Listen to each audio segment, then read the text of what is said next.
So I've titled my sermon, Love and a Long View, which I hope will become clear as I draw to the end of it. I'm going to, if there is time, share a couple of photos and maybe even a little excerpt of an oral history project that I did as part of my studies here. I interviewed people who had contributed to the liberation struggle here during apartheid South Africa, and the role of interfaith, people who were coming together, united not necessarily by their faith traditions, but by their desire to see and to bring an end to the apartheid regime.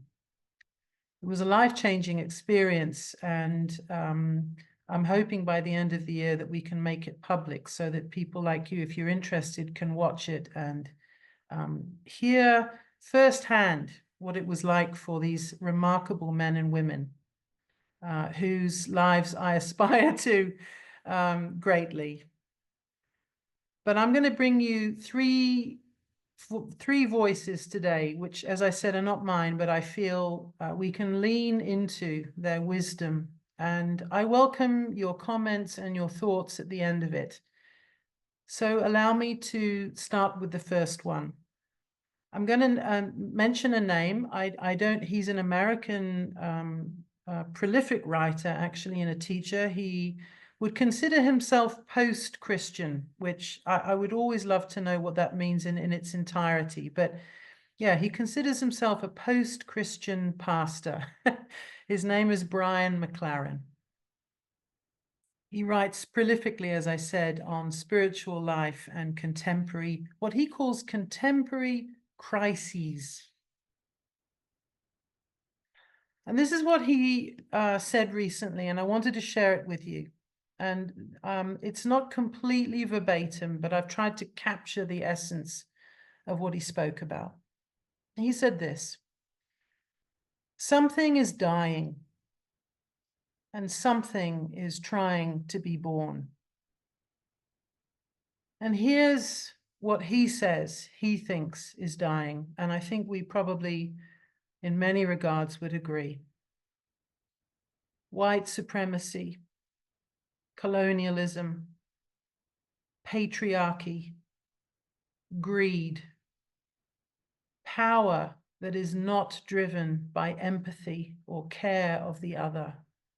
These things are dying. A world without care for Mother Earth, that world is dying.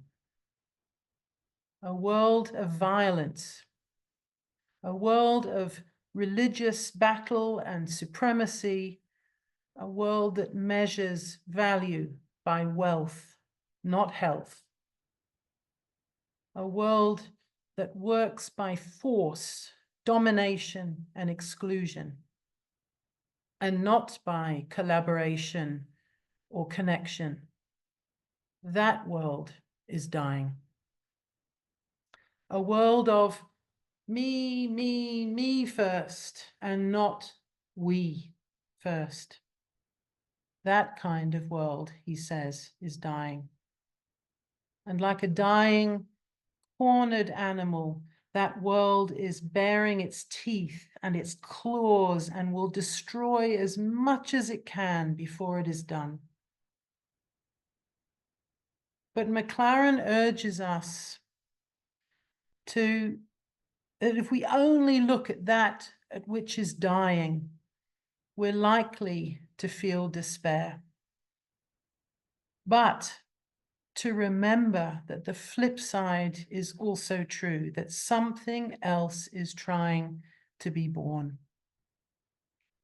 It's not as loud or as angry as that which is dying, but it is far more important.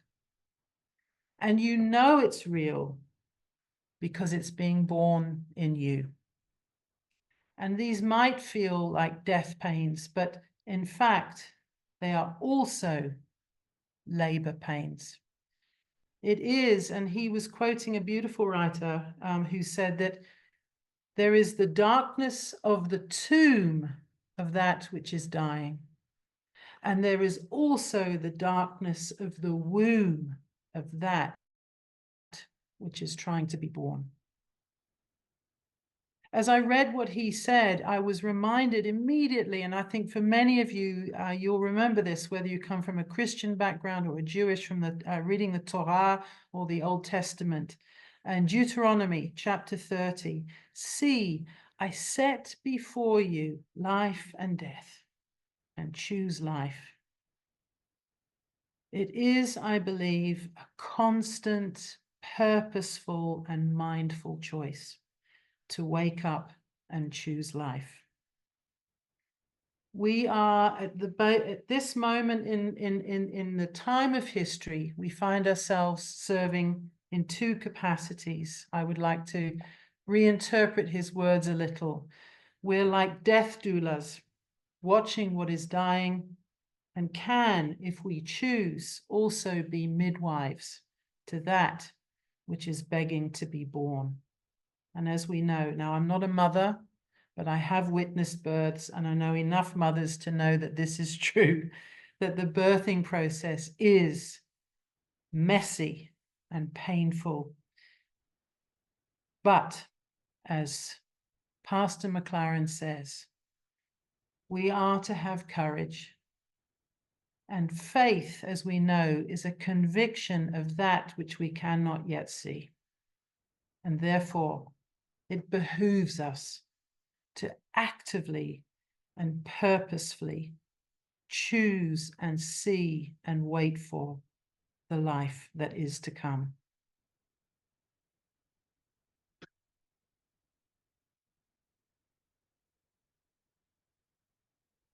The second thing I wanted to share with you is, for those of you who follow the Buddhist tradition, there is a beautiful teacher. I'll tell you her name.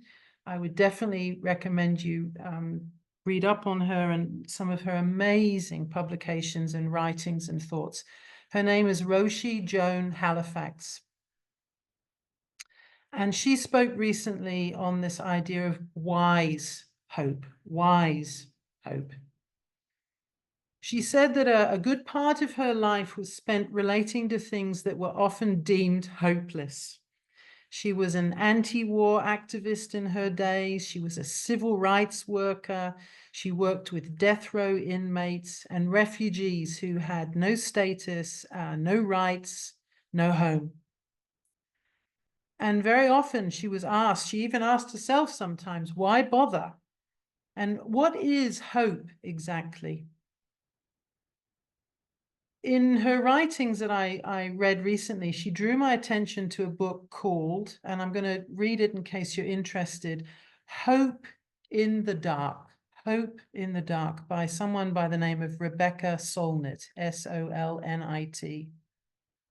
And this book grapples with these very questions.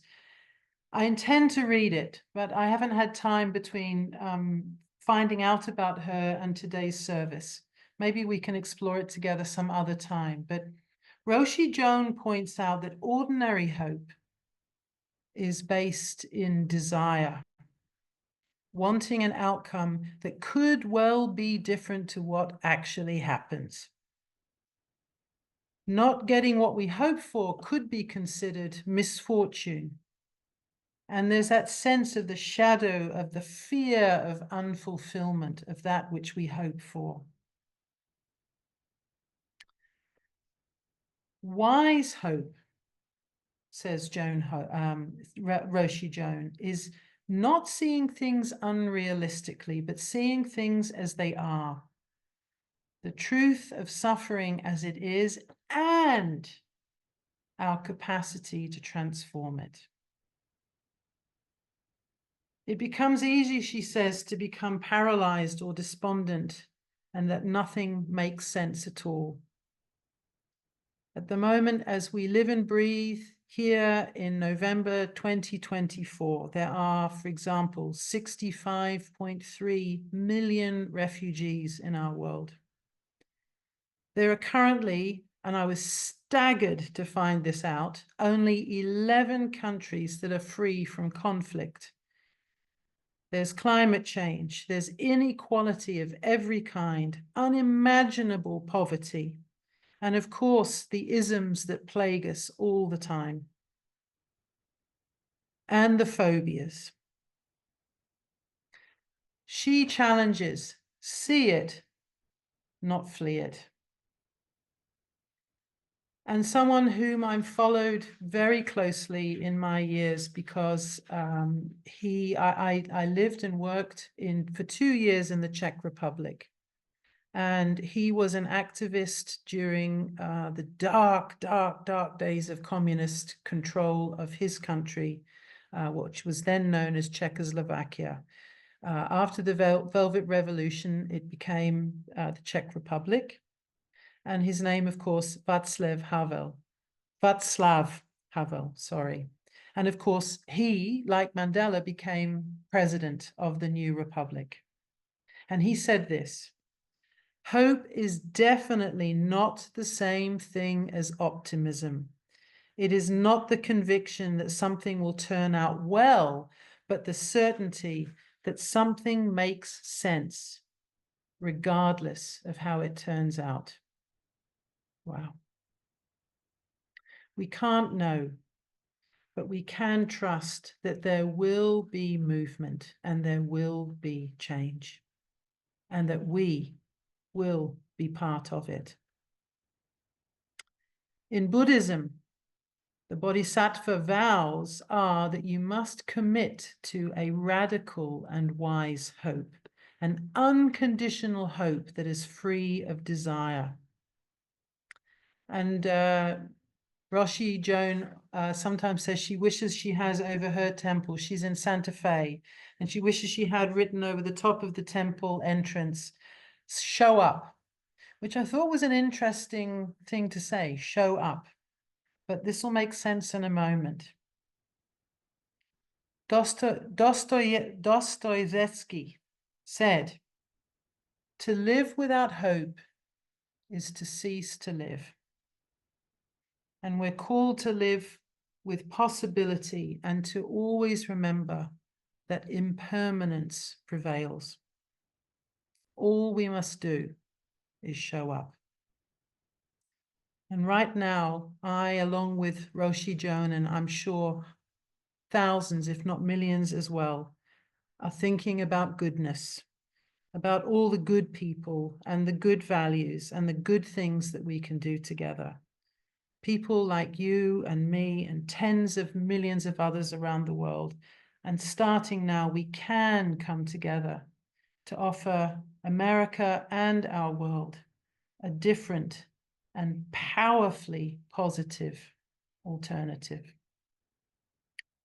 My old teacher used to say, you can't change people's minds, but you can change people's hearts. And in closing, I'd like to share, if I may, a couple of photographs. But before I do, let me give you a little bit of context. I forget how many people here have been to South Africa. I think there's at least a handful, and I'm sure some of you have been to Robben Island.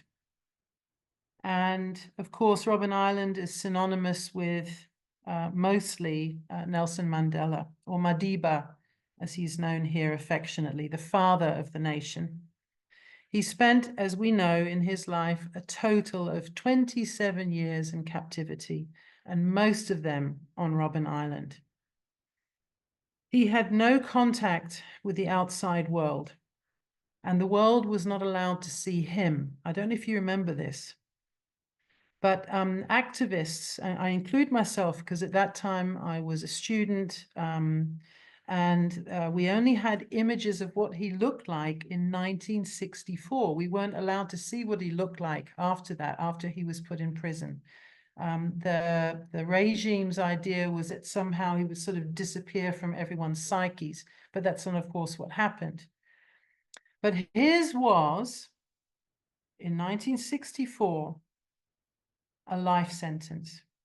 And that there was nothing that would have appeared to him. He was not allowed any news. He had very, very little contact with what was going on out on the outside world. He had no sense, I think, that anything would ever change. The mid to late 1980s in South Africa was some of the darkest and most desperate. Now, of course, I wasn't here then, but many of my friends and contemporaries here have all told me the same. And who could ever have imagined that in 1990 he would be free, or that he would become leader of a free and democratic nation? There had never been democracy in South Africa since the Dutch arrived and occupied and colonized the place that they called Kaapstad, or Cape Town, in 1652. Imagine, no democracy. So I want to show you something, if I may. So bear with me. I hope this is going to work out okay.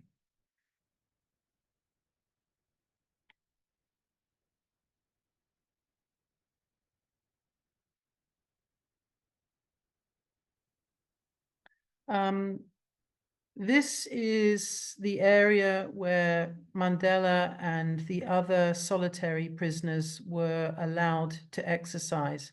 So there was a wall, they weren't able to see out, they could only see up. And those are sort of vines, so they stand well over, I think, 6 or 7 feet tall. So you can see a sense of dimension there. But I want to show you this.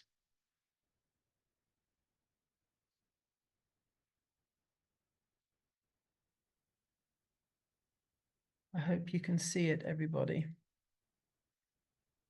Along the wall, there is a little plaque here. And if you can see, it's called A Taste of Freedom. And let me read to you what the sign says. It might be a little difficult. These are his words: to plant a seed, watch it grow, to tend it and then harvest it, offered a simple but enduring satisfaction. The sense of being the custodian of this small patch of earth offered a taste of freedom.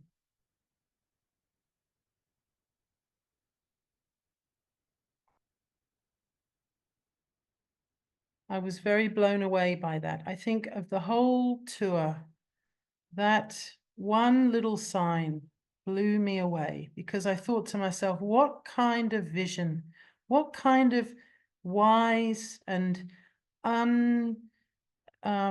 faltering hope does it that this man could get up every day and tend to a garden, never knowing if he himself would ever see over those walls. I was very, very moved, and I wanted to share it with you. And I'm going to share one last photograph, if I may.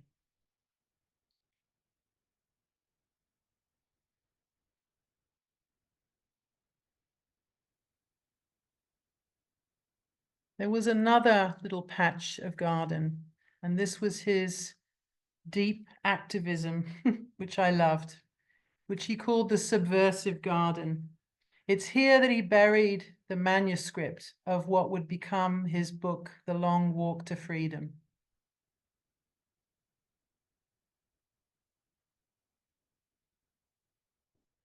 Of course, never knowing that he would indeed write that book. Well, here it is. I have a copy of it, and look how enormous it is.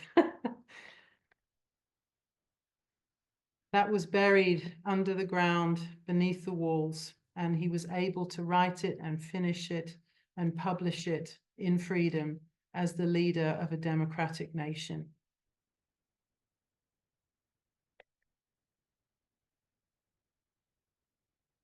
During coffee hour, if I may, I would love to play a short video from the oral history of the power of love for one's enemies and ones against whom they represent the very opposite to our ideals. It's a 3-minute thing, which I'll share if I can during coffee time, and we can talk about it afterwards. But I do want to say this in closing, that one of the many people that Madiba affected and inspired and educated and helped and guided during his time in solitary confinement was a gentleman by the name of Dr. Neville Alexander. Now, he was a young man, and like Shakespeare always said, he was in that, you know, that time of fury and extremism in his activism. He considered himself a revolutionary, and he was very aggressive, not only to his captors, but also to the entire system. And he had very strong, passionate ideals of what he wanted to do when he got out, if he ever got out. And Mandela said to him, "You must learn two things, my brother, for there to become freedom and justice. And it is these: patience and a long view."